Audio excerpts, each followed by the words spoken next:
edition of Life in Basketball. I am your host, Jacob Lane, joined by my co-host, Alex Stengel, and our producer. And Alex, we've got a great show tonight. I'm really excited for our guest. It continues in the line of telling local stories and telling the people in the game of basketball around the city of Louisville and the state of Kentucky. We welcome in a Louisvillian, played his high school basketball at Eastern before going to play 4 years at Ball State and winning the 2020 NCAA Inspiration Award for his advocacy for mental health. Trey Moses, welcome to the show. How are you, my friend? Doing good. How are you? We're hanging in there, man. Life is weird. A lot of things going on right now, but we're excited about what's going on here, and we're excited to talk to you. How's life? It's pretty good. Just been working out. Just moved into a new house with my girls, so a lot's going on at once, but we're slowly figuring things out. It's tough with the virus, but just like everyone else, we're getting through it.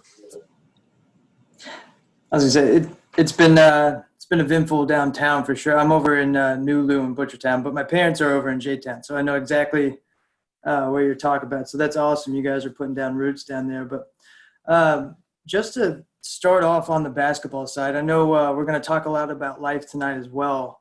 But since this is life in basketball, I just want to start off by asking, how has basketball been a part of your life growing up? It was sports in general were always a part of my life. From a young age, I played it all, and then kind of more as I got older, I really focused on football and basketball. I actually really love football. I think it's neck and neck with basketball, but I think the temperature. I didn't want to play outside. I didn't want cold, hot. Like I hate cold weather more than anything.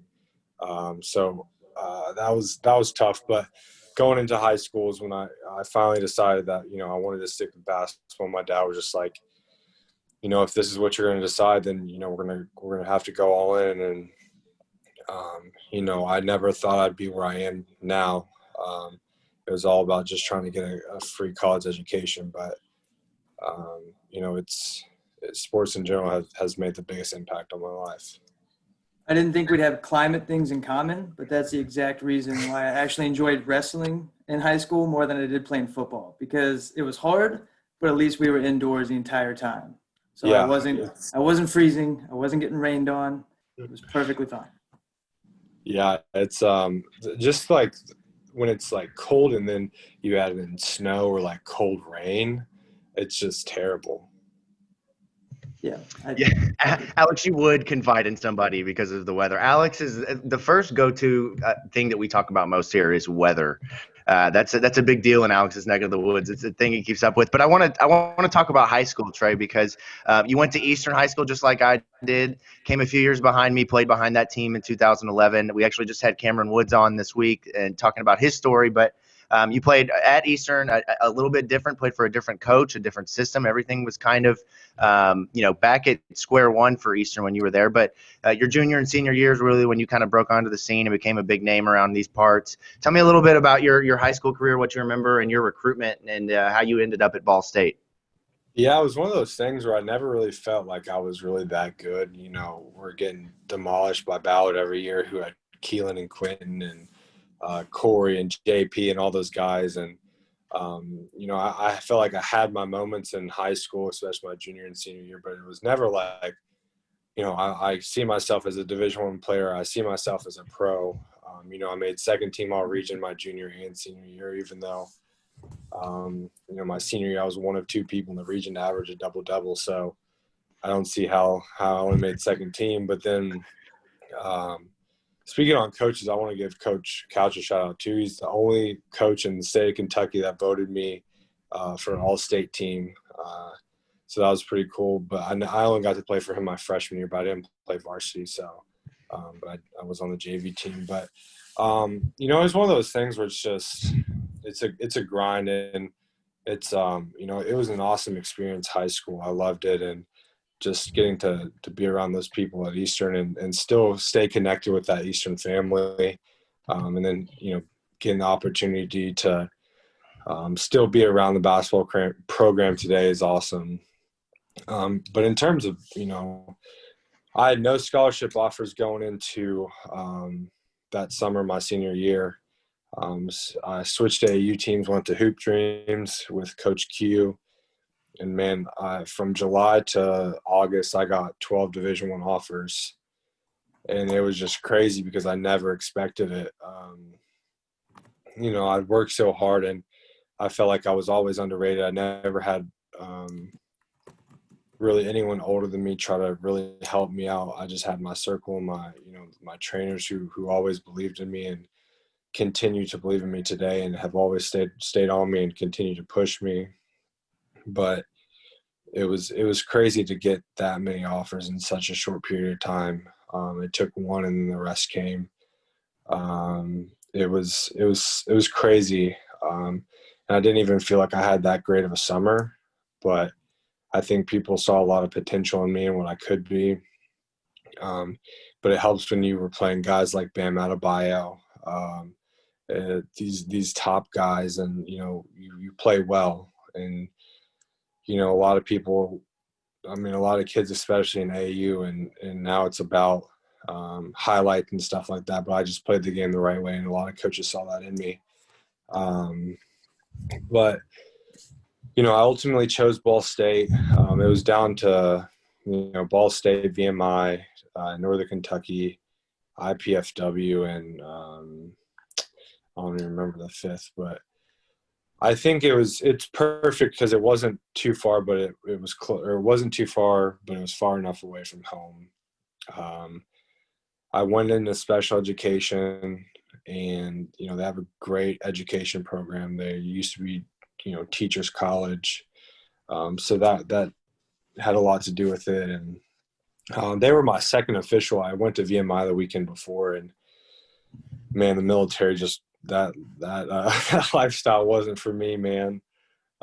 So I love their coaching staff, and I've talked to Coach Thompson every now and then, but that just wasn't for me. And then I kind of had planned to commit at Ball State kind of after my visit, but it was one of those things where it's like, man, I kind of want to see what these other schools have to offer, taking my visits. And I think after talking to a lot of the guys, Coach Witt gave the same kind of talk he gave to everyone else, in that, we have another big coming next weekend. So if he commits, that's your offer. And I kind of just told him I'm committing, and, I want to be here. So yeah, that's kind of my story. And speaking of Ball State, and that transition from going to Eastern to to D1 athletes, especially the position you played in college, a lot of big men struggle with that transition their first year, but you really didn't.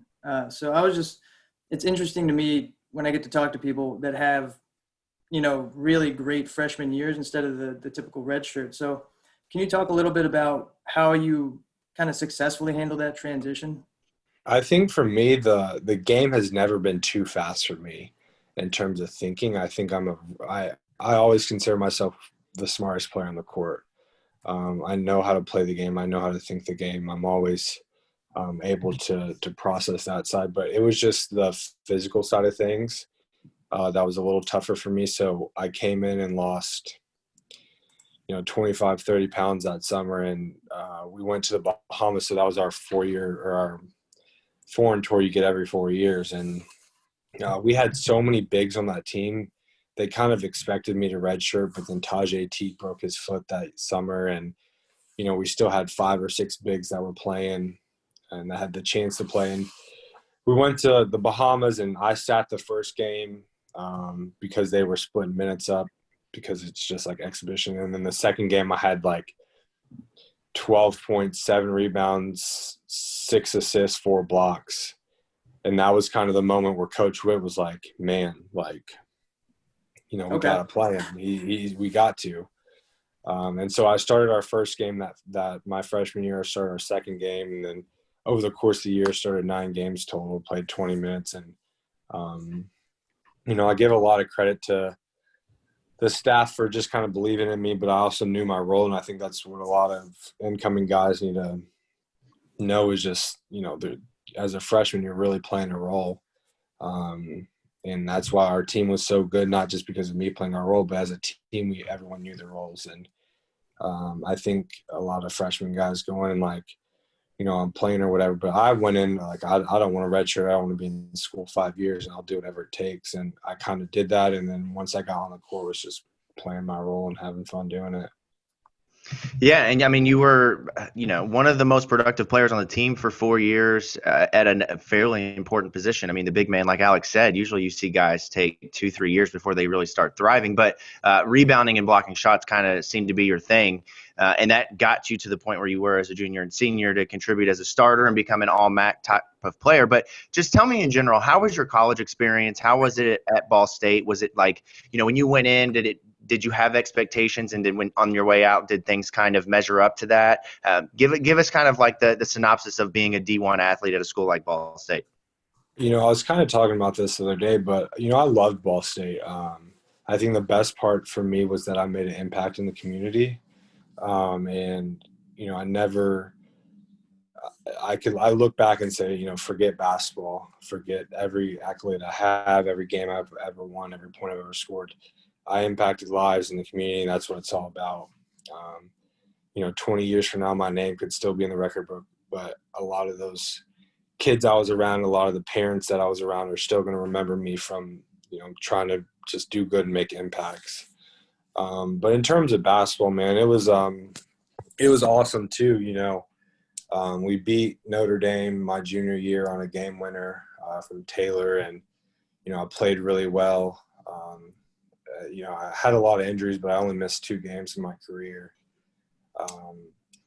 I look back now and it's just like, I'm trying to transition into more of a 4-man, and a stretch 5 at least. But it's, I wish, my only regret is that I feel like I could have done more. I didn't come into college with any expectations, just because I've always been a guy that I felt has struggled with confidence and struggled to feel like I'm a good player at times. But, I think that's when I was playing my best, is when I didn't have expectations. And not that I didn't have good junior and senior years, but I know my freshman and sophomore years, I had a lot more fun playing the game when I didn't have expectations. And it was my junior and senior year where, we expected to win. We expected to play good. And, I made 3rd team all MAC, but it was still one of those things where, that was expected of me. Me and Taylor were expected to make all conference teams my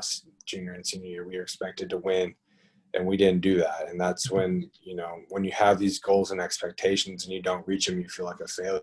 But, in the grand scheme of things, everything we went through my junior year, there's not another team I don't think that could have went through what we went through. And still, for me to individually accomplish the things I did, for Taylor to individually accomplish the things he did, for our team to play as well as we did, beat Notre Dame on the road, have that crazy road trip that we did. We played, we traveled 9,000 miles, I think it was, in a week and a half, 2 weeks.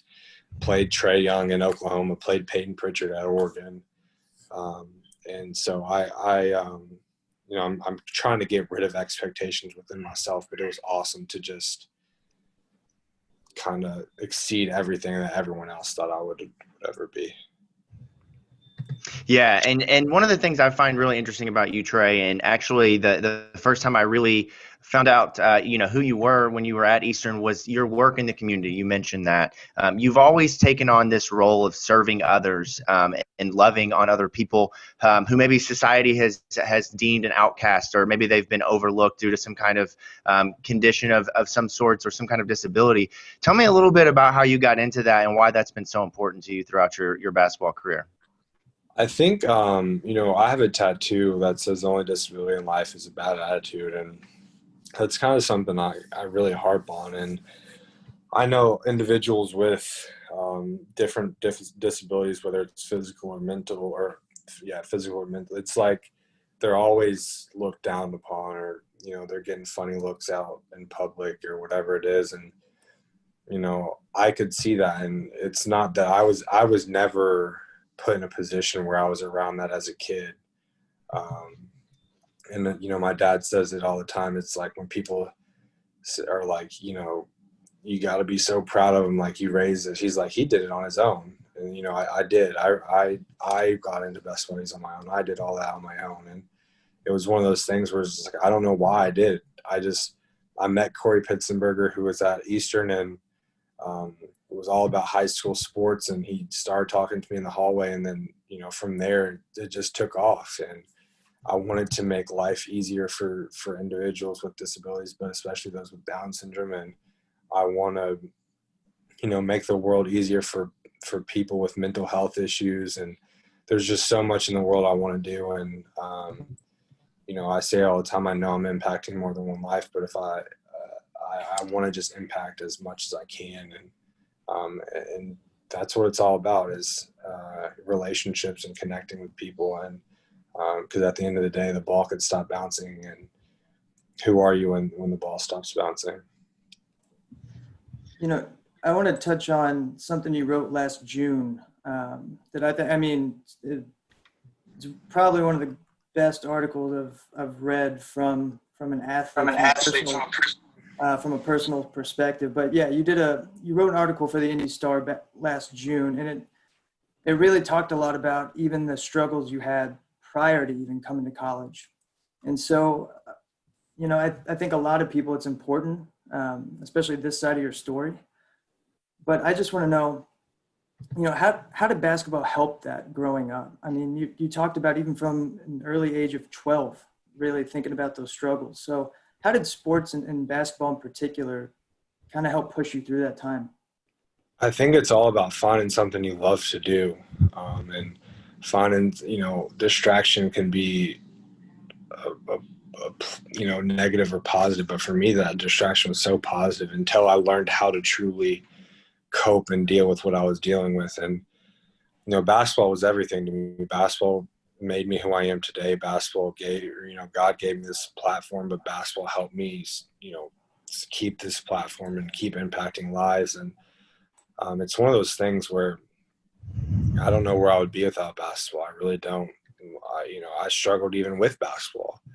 So it's like, where would I be without it? And, I was able to go to practice every day, however many hours a day, play games, train outside of practice, whatever it was. It's like basketball taught me so much in terms of hard work and how to persevere through everything I've gone through, and gave me brothers who I'll forever have. And so it's just one of those things where basketball has just done so much for me. And, I thank God every day for it and for my health, but I know that if the game stops, I'll be able to do something within basketball, whether it's coach, whether it's train, whether it's mentor, whenever that happens. Yeah. So the next thing, Trey, I want to talk about, and one thing that you have talked about over the last 2 years, endlessly in your journey of becoming an advocate for mental health, is the loss of your best friend, Zach Hollywood, during your time at Ball State. A lot has been detailed of that day and that event and how things transpired. And I know that you've talked about that a lot, so I don't think we need to go into the specific details. But one of the things I want to ask you, as somebody who's experienced that myself, I lost my best friend to suicide at the age of 19. And I can relive that day vividly in my mind, everything from the phone calls down to the text messages. But as you sit back, 2-3 years from that, and everything that you've gone through now, the one thing that I want to ask you about is the voicemails that you received from Zach. A part of the story was that you received multiple phone calls during the middle of the night, but you waited to listen to those until hours after his death, with your teammates and your friends. But what is it about those that have impacted you the most? And is there anything that Zach said during there that every day you think about, for his legacy, and for what I want to accomplish and what I feel like I've been given a purpose to do, I want to carry this banner in society? I think the biggest thing is I remember sitting in the police station, and I gave my phone to the police officer to listen, just because I hadn't listened to him yet. And I think he came back and says, "Man, I'm sorry for your loss, but I just want you to know how much he loved you, how much he cared about you, and how much he thinks you're gonna make happen in the future." And eventually, like you said, I listened to him too, and it was all of that. It was talking about the impact I can make on lives outside of basketball. It was talking about how far I could go into the game. He was telling me I can make it, you can make it, you can do everything that you want to do. And, as much as that was good to hear, it's like I know he could have made it too. He's a great basketball player, great person, and it's just one of those things where, series of unfortunate events, but I would have loved for him to be – I think this would be going into their last year would have been his senior year, and so it would have been awesome to see actually this upcoming year would have been his senior year because he redshirted, but it would have been awesome to see what he really could have accomplished and done at Ball State.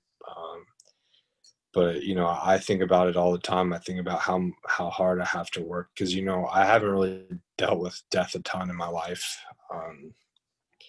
Zach was the first true death that really made a deep, deep impact, and obviously in numerous ways. But I would say I've dealt with death 3 times in my life, twice just this year. And I think it was so hard at first. And so now I'm really trying to just continue to cope with it because I don't think you ever get over it. I'm sure you're the same way. As time goes on, you learn how to handle, you learn how to cope. You kind of learn what triggers your emotions, but you don't ever get over it. Life goes on, obviously. Like I remember, I talk about all the time, like you'd really leave the house for like 2 weeks, but then I go on campus one day. I'm like, how is like campus going on still? Like, how are you guys good? Like, and that was,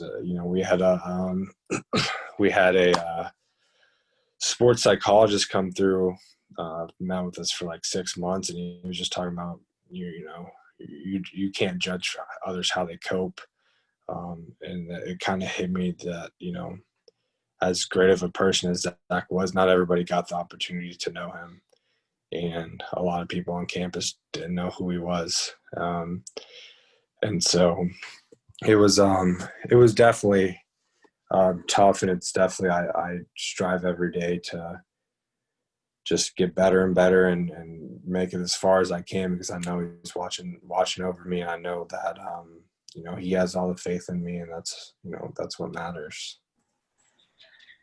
It seems like it's become less normal, for people to speak up about their struggles with mental health, and especially the stigma, that surrounds the athletes, and especially the male athletes in sports. When you talk about that story, how did the coaching staff help you and just the team as a whole, really help you through that grieving process, especially with the season right there? I mean, how did you guys continue that effort, going forward? Like you said, life goes on, but how did you guys really, really cope with that? I think it was one of those things whereas, obviously everyone in his family was dealing with it too. But we had to deal with it, and we had to stick together because we had to play games within 2 months. Right. We had to figure it out, and we dealt with it all year. We dealt with reporters asking questions and people saying stuff on Twitter and stuff like that. But we really stuck together, and it wasn't our best year, but we really became a family, and it was awesome.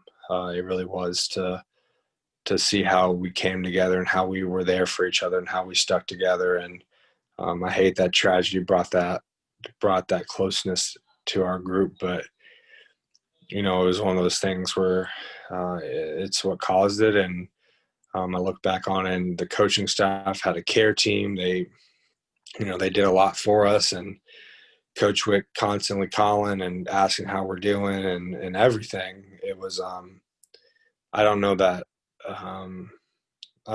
Coach Wick could have handled it any better than he did. And I give a lot of credit to him as a person because, even since my freshman year, he's preached wins and losses don't matter. It's about the relationships you build and being a good person. And he instilled that in all of us. And really, I look back and, my class with me, Taylor, and Tajay, and I see us leaving as three guys who, made impacts in the community and really changed for the better from our freshman year because of Coach Witt. Basketball takes a lot of people in a lot of different directions, and we've learned that during this podcast and talking to different people who are just in completely different places along the same sport.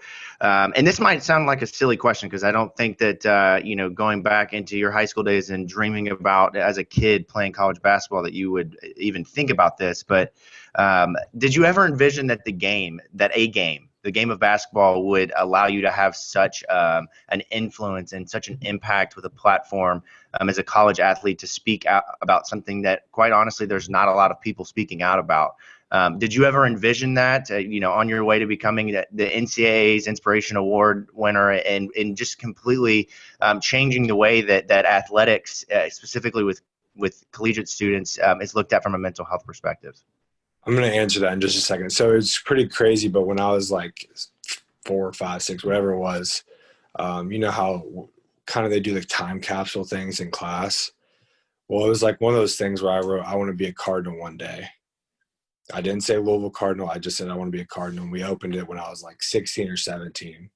And so it was pretty crazy just to see that, I go and play at Ball State and literally become a Cardinal. But, it wasn't really until my freshman year where I saw the impact I was making in the community on in terms of mental health. And I'm not going to sit here and act like, I'm the big time athlete that came out about it, but I really do feel like I was one of the first that really spoke up about it. I know Darius Miles did, way back when his family or when his mom had passed. But, I look at it as like I felt like I came out about mine, and then you see, Kevin Love, DeMar DeRozan, Kyle Guy, those guys who have way bigger platforms. And it was just so awesome to see how guys in their league supported them, how guys outside of sports supported them, how the mental health community supported them. And it was like I was reading Kevin Love's, and I was like, I dealt with the same thing he did, with feeling so anxious and so down that he couldn't even play.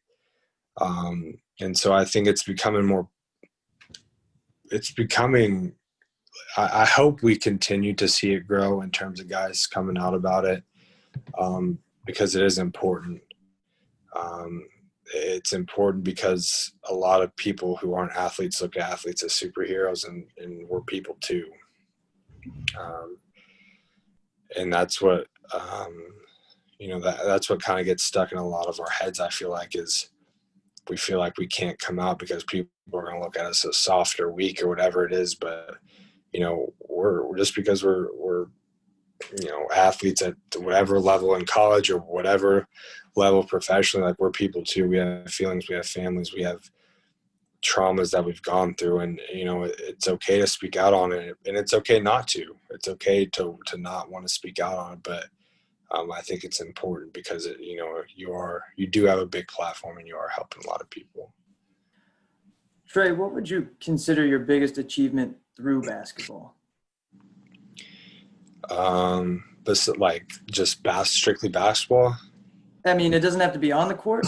Just what do you consider? I guess considering basketball's done so much in your life, what would you consider the biggest accomplishment has been with that? Man, I would say probably the Inspiration Award. It's something I didn't feel like I didn't really even know about it. Or one of our media guys said, I'm going to nominate you for it. I was just like, all right, cool. Like, I don't really know what it is, but Sounds good. Yeah, I was just like, yeah. He said, can you send me some pictures? So I sent him pictures and whatnot. But it was pretty crazy because I found out when I was in Bulgaria that I won. I couldn't say anything until December, and this was like August. So I was like, okay, like I gotta keep quiet, tell the people kind of in my circle about it, but that was it. But the award ceremony was in February, and the plan was for me to play until obviously the season was over. Well, so my dad was going to go accept the award. And so we kind of found out in late December that I was leaving. So it kind of timed up perfectly. I was going to be able to go to the award ceremony, but the NCAA sent like a film crew from Turkey over to Bulgaria. They were a Turkish crew, but still to film it and do all this stuff. And it was just pretty crazy, that whole experience. And, then I go to the award ceremony and, meet just amazing people. And then from there, one of the ladies contacted me about speaking to the Kennedy Foundation at the All-Star Game, or with the Kennedy Foundation at the All-Star Game, to the community of Chicago. And then from there, I just met a ton of people. But I think the reason I consider this my greatest accomplishment is simply because, like, it doesn't even involve me. Like, it does, but it doesn't. Like, it's bigger than me. The game of basketball is bigger than me. Life is bigger than me. And it's kind of realizing and understanding that, I do play basketball and I do work hard every single day, multiple workouts, whatever it is. But at the end of the day, this is feeding my family. This is, impacting lives outside of basketball. This is doing a lot for more than just me. And the platform that God has given me has allowed me to impact so many lives and of people that I may not even know, who are just afraid to speak up and tell me that I've impacted them, who has just seen the video that the NCAA made, whatever it is. It's been awesome to just kind of know that I'm impacting lives, because at the end of the day, that's kind of all that matters. And it's, trying to be the best person I can be every day and just, continue to give back. Which, by the way, awesome stats from Bulgaria, because I actually looked at it up before you got on, and I was like, all right, 8.5 points, 8 rebounds, almost 1.5 assists a game. I was like, man, and I was only playing 18 minutes. That's impressive, man. Yeah, the per 40 stats on that are probably per 40 possession stats are probably through the roof there. But Trey, on the year professional, I think you played in Bulgaria and in Australia, if I'm not mistaken. Tell me just quickly about that experience and what you thought it would be and what it actually was for you. So I was only in Australia for 12 days because of COVID. Wow. Yeah, so I didn't get to practice or play while I was there. But Bulgaria was interesting. I learned the snake side of the business. We were getting paid late. We were not given things that we were supposed to have. So a lot of sneaky business on their end. And like you said, you read my stats, and I look at it as I still wasn't given the opportunities that I knew I could do. Right. And so that was frustrating, but I went out and played every day. I was a great teammate. We kind of agreed to separate, even though I had tried to leave before, but they wouldn't give me my release, and then they released me 2 weeks later. And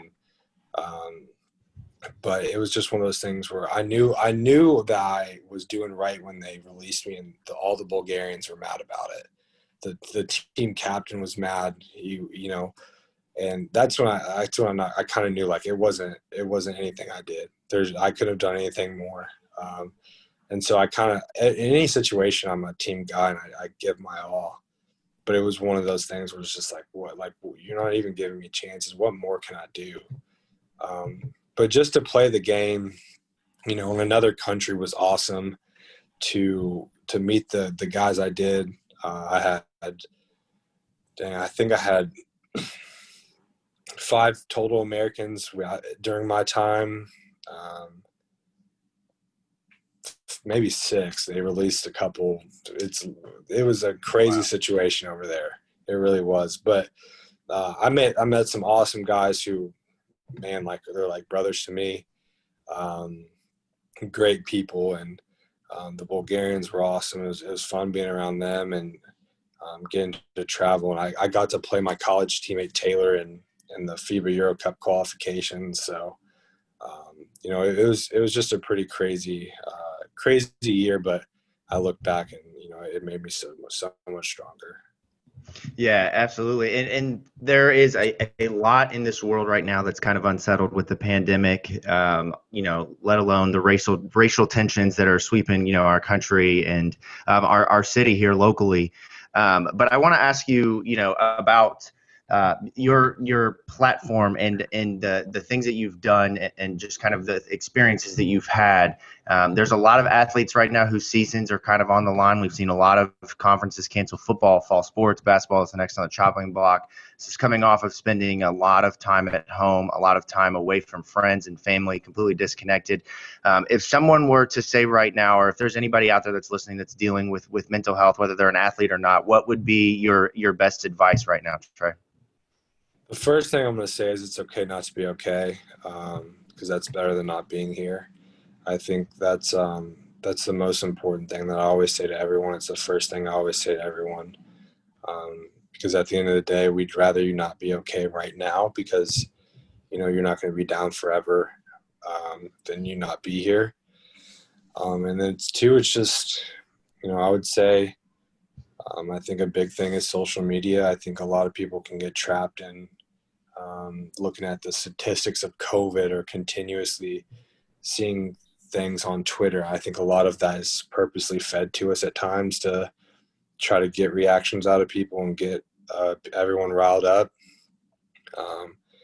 I think that, since I started working at this preschool, I work 7 to 3 and then I have 2 workouts within, 4 or 5 hours. And so I don't find myself on social media as much, but when I am on, I'm speaking the truth. I feel like I'm trying to stick up for my people. I'm trying to stick up for other people who may not have the same opportunities that I do. So it's one of those things where that's probably the best advice I could give is, it's okay not to be okay, and following people that inspire, support, and people that you look up to on social media, because a lot of negativity can be on there, and if you're constantly looking at that, it can, it's going to change your mindset. And I just want to plug one of your awesome brands real quick. So you have a clothing brand out there that does something really, really neat, and it's called 24 Reasons. And I just want you to kind of talk a little bit about that. Even, what the name means. I think it's an awesome story. And just what the meaning of 24 has, even just buying a simple shirt. Yeah. So, it was one of those things where, I wanted to do something bigger than me. And it came in Bulgaria, actually. You just have so much free time, overseas. We did practice twice a day, but it's like, that's all you do. It's that twice a day. We couldn't get in the gym because other teams were using it. So we were just twice a day and doing whatever else we wanted to. So I found myself just doing a lot of different things, trying to figure out stuff. And for me, I with the help of my awesome agent and his partner, they both helped me, create this. And pretty much, Zach was number 24 and I was 41 at the time. And then after he passed, with permission from his father, he allowed me to wear the number 24 as well. My last 2 years, and it was one of those things where the number just means so much to me. 24 Reasons is all about just finding your reasons to continue to keep going. Like I said, it's okay not to be okay. And it's trying to just to think about the reasons that keep you going. And so anytime you buy anything, 24% goes to 1% goes to 24 different charities. And at the end of the day, you may look at it as, that's not a ton of money going to charity, but, I think for me, it's that whole idea of trying to make the impact that I can, little or big. It's what life is all about, is making that impact. And it's one of those things where, it's kind of awesome being able to see people wear 24 Reasons stuff and get excited about getting it in the mail and getting pictures from people or people sharing posts on social media. I appreciate the support from the people who have. And it's just one of those things that I'm just trying to encourage people to just find the reasons to keep going, to find what really matters in life, because a lot of people simply don't know. So a story a little off topic, but about 3 years ago, I got to go to New Zealand with Athletes in Action. And this was that summer after Zach had passed, but we got to FaceTime Kevin Durant. And my question to him was like, what do you love outside of basketball? And he was like, man, that's a great question. I'm 30 years old. I'm almost 30 years old and I still don't know. And I think that, as much as I love Kevin Durant, like I'm glad I'm not in that position. I'm 22. I know what I love. I know my why. And I just want to encourage people to find their why. I want to encourage people to, if basketball was taken away, like I think about him right now, like, basketball was taken away from him with the Achilles injury. And I'm like, man, I hope he finds his why during this time. I really do. And it's, finding your why, whether it's, in Christ, whether it's in family, whether it's whatever it's in, it's just so important because you never know what circumstances can come up or what can be taken away from you. And you're just stuck figuring out, kind of what's most important. I'd rather know kind of while I'm feeling good rather than when everything's taken away. Trey, man, I am absolutely astounded by your wisdom, by what you're saying, and just your impact on mental health. Man, you are an inspiration to everyone from the city of Louisville, to everyone around the game of basketball. And we just thank you for being so open and transparent with us about your journey, about everything that you've been through.